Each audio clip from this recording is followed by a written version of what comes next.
What's up, guys, and welcome back to the channel. I am so excited for today's episode. I recently played my first tournament of the year in the cold and somehow managed to shoot a near 1,000 rated tournament, get a 350-foot ace, and even take down the tournament.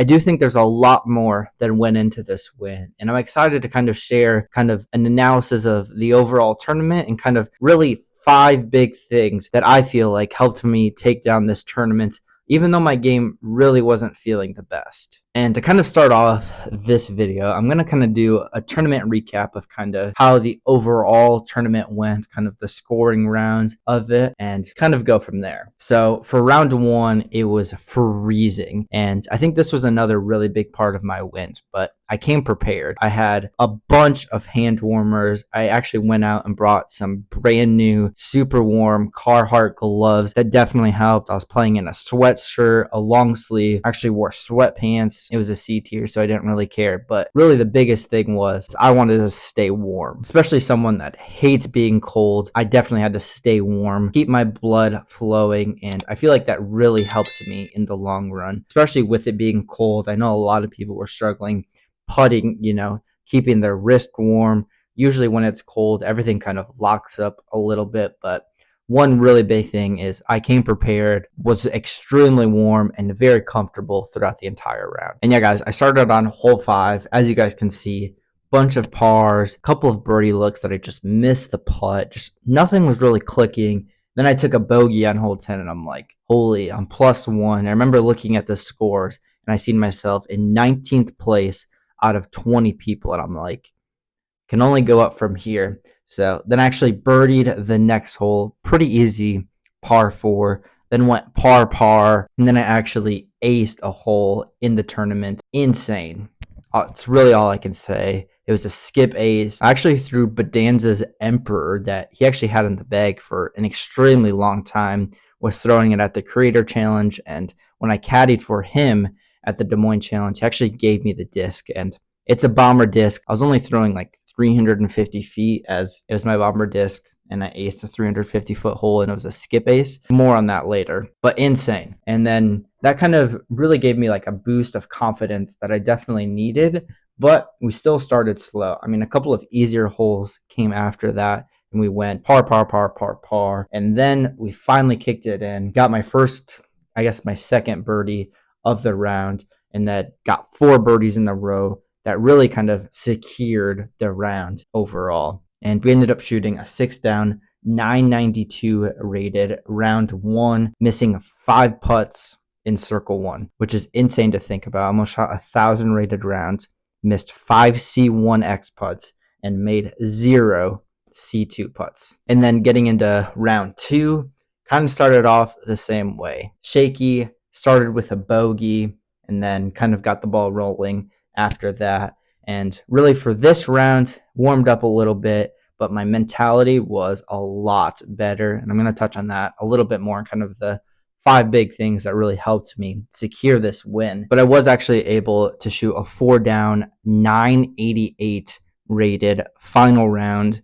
Super intense. We were tied. I was up by 2. It was kind of all over the place. Multiple people in the mix, but I was actually, like I said, able to take it down, shooting a -4 988 second round.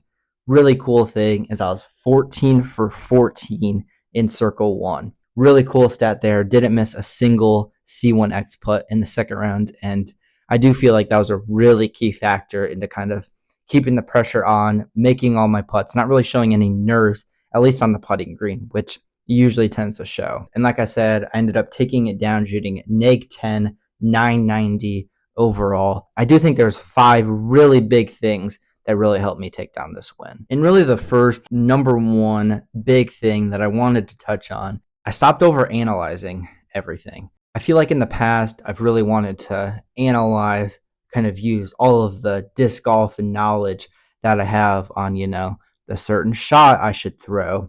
If my form's feeling good, should I switch my putt mid-round? Kind of looking at certain lines, what line should I hit? Really just any of that over analyzing of the disc golf brain and kind of my game within the moment. I'm a very analytical person, as I do a lot of analytical things on this YouTube channel. When I was in the tournaments and in previous tournaments, I've definitely overanalyzed. And that's something I really focused on not doing in this tournament. I really just trusted what I've practiced. I straddle putted every single putt that I had, because in reality, you're not really going to fix your form mid-round. And even if you are, you're probably going to throw a couple bad shots and you're just going to go down the leaderboard from there. And instead of fixing my form, mid-round, I really just stuck to these three things kind of in my head and not really trying to overanalyze everything. I just really picked a line, picked a disc, and just committed to the shot. And it just made my game feel way easier thinking it through that way. So something you can try. And then really the number two that does kind of really go hand in hand is really no mid-round fixing. No trying to fix my swing, trying to fix my forehand, my grip, like the way I'm feeling, the way I'm putting. None of that.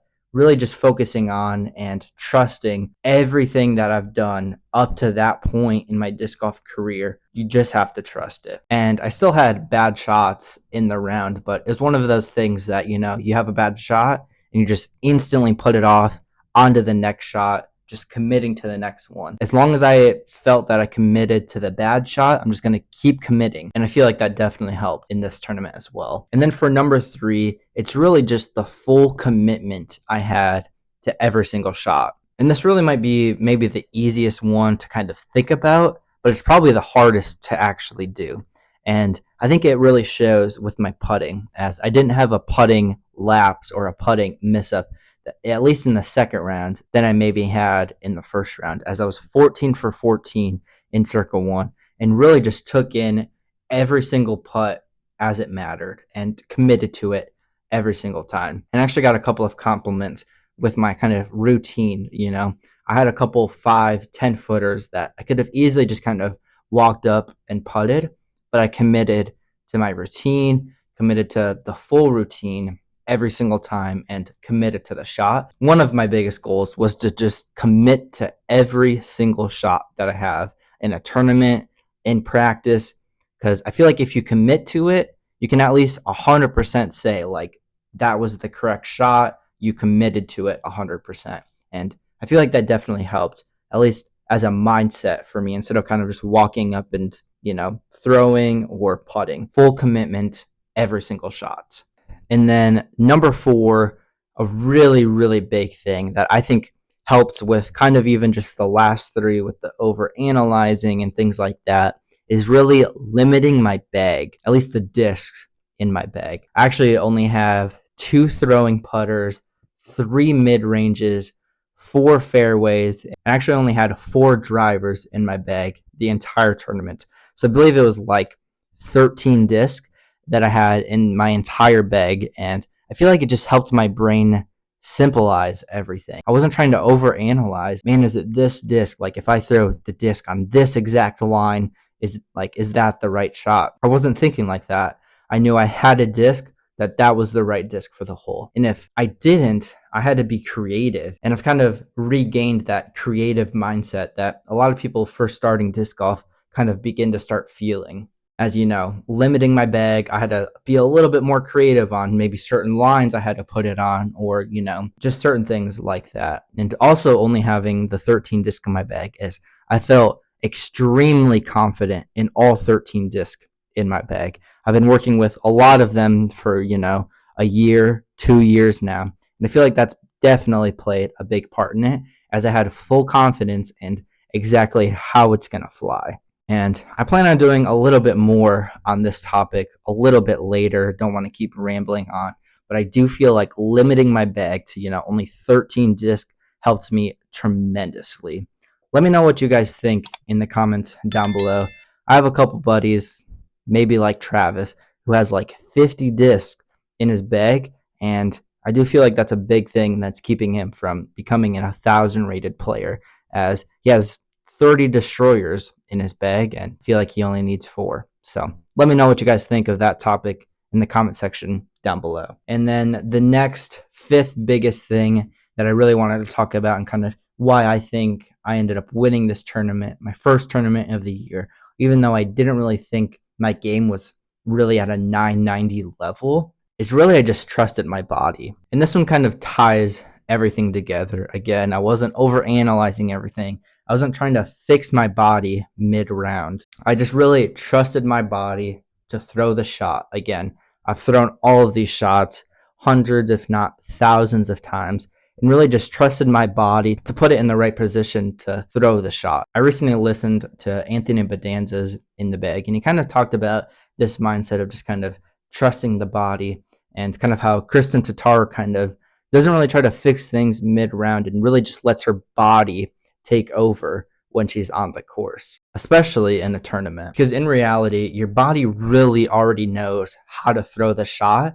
Just thinking of all of these extra little things of like the spin, the wrist, like all of this stuff, you really shouldn't be thinking of. It's just you're over analyzing it, and really just letting your body take over, I feel like is the best way, and at least the best mindset to have on the disc golf course, as you just feel free, clear mind, just commit to every shot. I really do feel like that's the best mindset to have, at least in a disc golf tournament. I feel like a lot of these things kind of blended all together. I did really want to put out a tournament and recap, but I just felt like I had more to say than, you guys don't want to really hear about all of my shots that I have, but kind of maybe more of the lessons that I had within the tournament.